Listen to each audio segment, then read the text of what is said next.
Good afternoon, Canadians. Have her up lay with your midday here.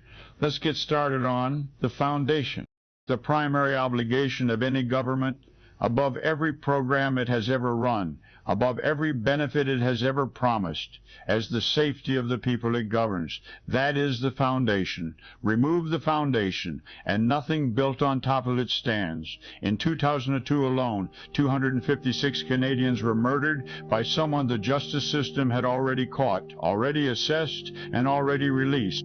Since 2015, murders in Canada are up 43%. Gang homicides up 108%. That is a country whose foundation is cracking beneath its feet. The machine that produced those numbers has a name. Bill C-5 and C-75, legislation that systematically removed mandatory minimum sentences for violent offenses and replaced them with a standing instruction to courts that release, is to be prioritized over public protection. A woman named Tori Dunn was killed by a man her community already knew was dangerous. Court documents described him as having a near psychopathic diagnosis, a violent history, numerous law enforcement encounters. Formerly deemed high risk for future violence, he was released on bail. He was already in the system. Now, I want to tell you where this goes next, because this is where tragedy becomes something that does not have a polite word for it. A wave of home invasions hit Ontario. The police response was to advise homeowners to leave their keys near the front door so the criminals who break in can simply take the car without ransacking the rest of the house.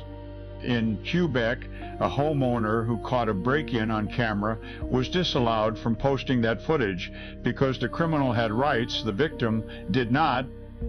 Premier of Ontario, Doug Ford, recently celebrated a homeowner who shot an intruder in defense of his own home, and then stood at a microphone and demanded that the federal government legalize bear spray so that ordinary Canadians can carry it for their own protection. Let that land.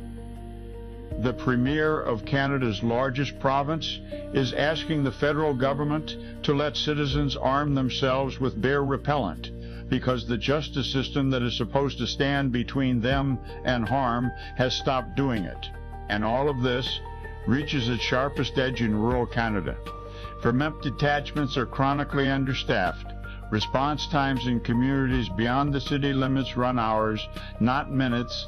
The people who live past the reach of a quick dispatch are on their own in a way that would have been unthinkable to the generation before them. The federal answer to all of this was a gun ban that targeted licensed and law-abiding Canadians, rejected by 136 of 138 municipal police forces in this country, who said plainly it would have zero impact on crime.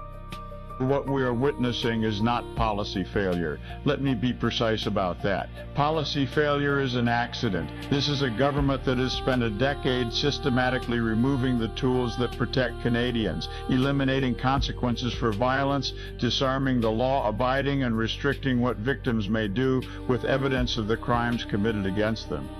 All while telling the Canadians who demanded change that their concern was inflammatory rhetoric. Every thread of this, from the bail decisions to the gun ban to the judicial appointments, points the same direction, away from you. It's the reason the safety of a nation is the first obligation of government, and not the 5th or the 10th, because when it is gone, nothing else holds. Not the economy, not the program, not the benefit or the press release or the reassurance from the podium.